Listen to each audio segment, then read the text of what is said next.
Hey everyone, and welcome to another episode of Bronze Age Minecraft, a series where we set out to recreate the Bronze Age settlements of ancient Greece. My name is Daskalos, and I'm a professional archaeologist and certified interpretive guide. And you're probably wondering, what am I doing here? And where is here? Well, you can see the altar, which means you probably have a good idea where I'm at. Yeah, I spent several hours terraforming this whole thing, and I would show you the time lapse, but we got a lot of stuff to do today, so I'm just going to get right to it. I have two goals for today. One, build the village right here for all the people to live in, and two, build the terraced farms that I mentioned way back when I planned out this island. So let's get right into it.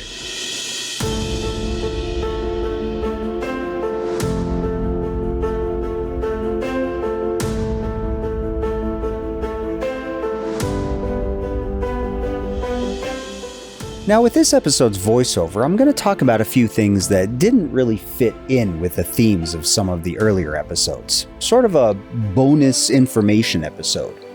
And of course, there's a ton of more information about Pylos floating around out there. I mean, I didn't even get into the Tholos tombs and burials of the palace, which are absolutely fascinating. If you're interested in learning more about Pylos, I absolutely suggest checking things out on academia.edu or JSTOR.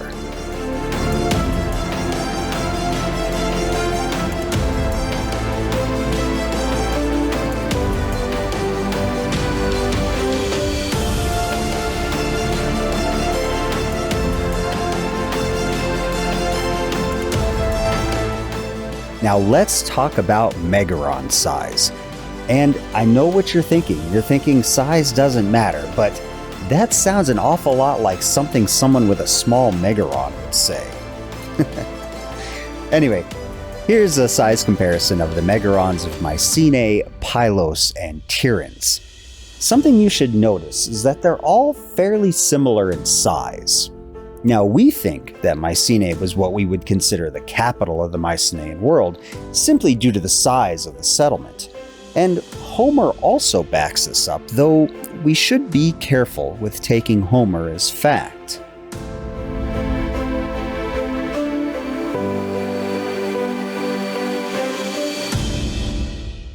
And once that was done, it was time for the rest of the village.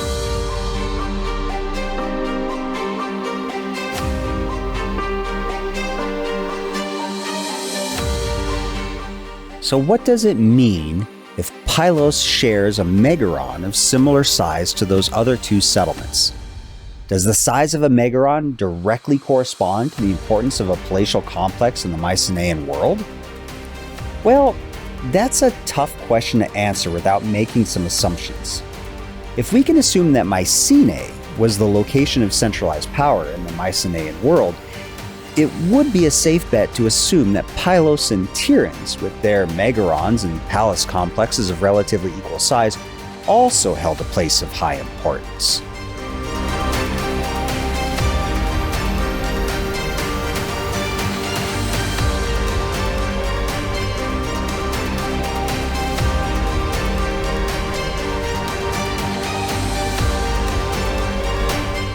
So what other evidence can we point to that might suggest that Pylos had a significant role in the Mycenaean world, and one of power, prestige? And it's here that we start to examine things from an outside perspective. I've already discussed how the Linear B tablets show that Pylos had an immense area in which it controlled. So is there any evidence that Pylos interacted with areas outside of its control? And the answer should come to no surprise, but the evidence that gives us this answer is quite surprising.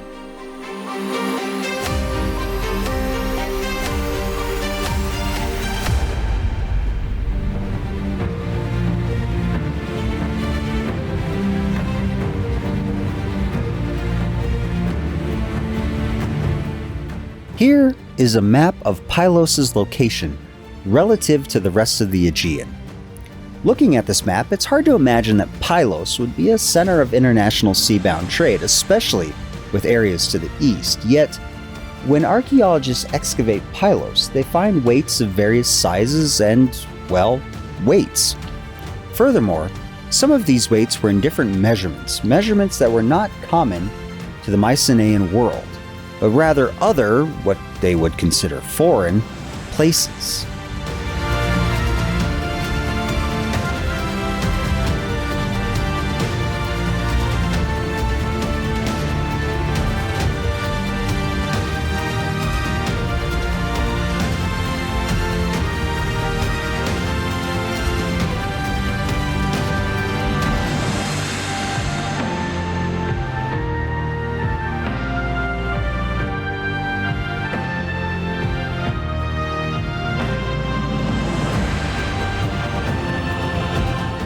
So what does the presence of foreign weights tell us about trade relations at Pylos? Well, it should be pretty obvious. Pylos appeared to be the hub of international trade with the rest of the Aegean, at least to a certain degree. What solidifies this idea is the appearance of weights that were used primarily from Crete. Now here's that map again showing Pylos' location, and I've gone and circled Crete. One would assume that it would be easier for Crete to land on the eastern side of Greece rather than go all the way around to land at Pylos to do their trading. But the presence of the weights heavily suggests that they did just that. Of course, this helps strengthen the argument that Pylos was a place of great importance and trade.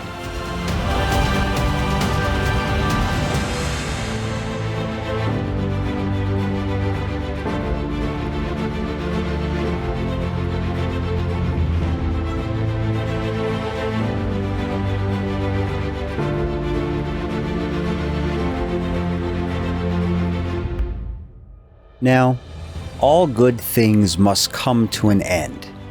And as I finish up with Pylos here, I'm reminded of the real Pylos' end and its cruel and unfortunate fate a few centuries later. Like a lot of the other citadels of the Mycenaean world and the greater Aegean, Pylos fell at the end of the Bronze Age and was burned to the ground. Now, I'm not going to get into the various theories on the collapse of the Bronze Age, maybe another time, but just know that the palatial complex at Pylos met a rather catastrophic end. But what about the reemergence of the Greek culture at the end of the so-called Dark Ages? What happened to Pylos in the area of Messenia at that time?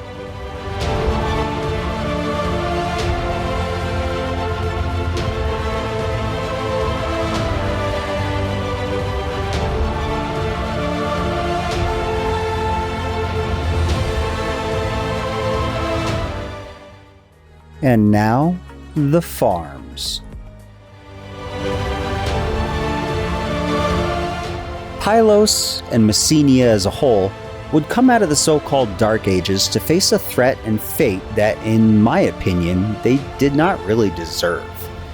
Messenia's neighbors to the east are a culture many of you are probably familiar with or at least have heard of, the Lacedaemonians or Laconians. Or, as you're probably more familiar with, the Spartans.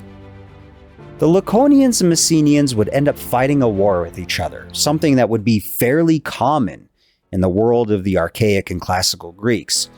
But this war was very different in its outcome.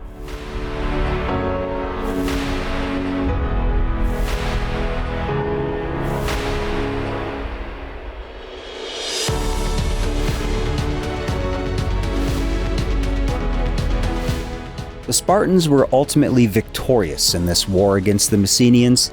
However, their choice of what to do to their defeated foes was something that the rest of the Greek world found deplorable and unnecessarily cruel.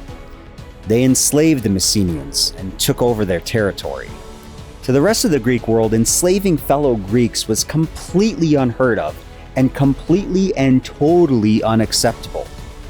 This practice stretched on for hundreds of years until Sparta finally fell much later. Pylos would never return to its former glory in the classical world. And so, this reconstruction is in honor of its heyday, a time when Pylos could hold its head high and retrace its lineage to great kings like Nestor and Neleus. Pylos, in its glory, was a shining beacon of power and influence in the Mycenaean world.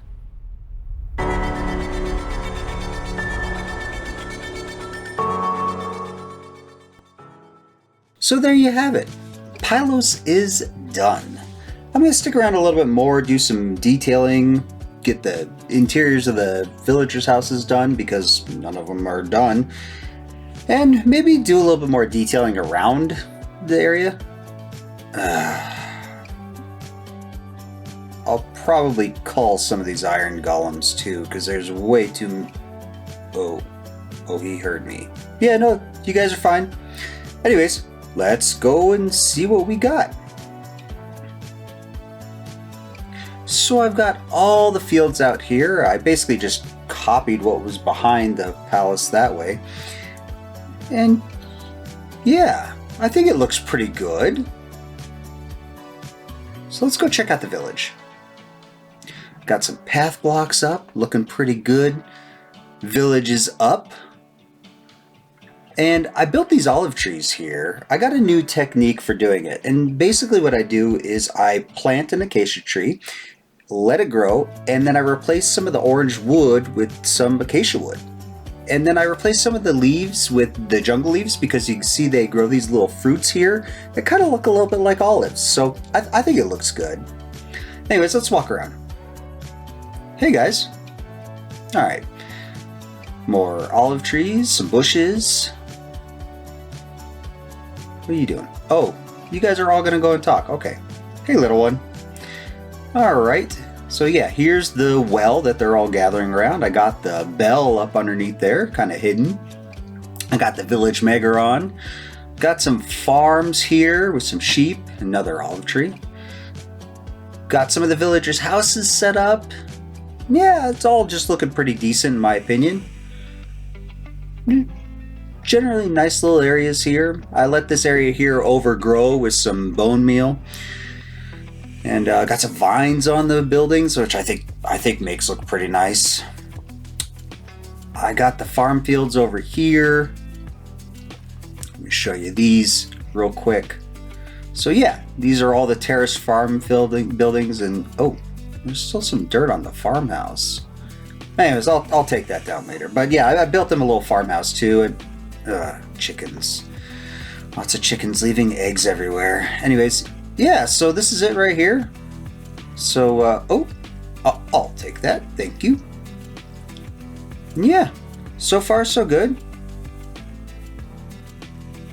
Got a little path block, or some path blocks there, and yeah, the villagers are sort of moving in around. I really like the way the village came out. I think it looks really cool. I hope you guys enjoy it when you get to explore it yourself.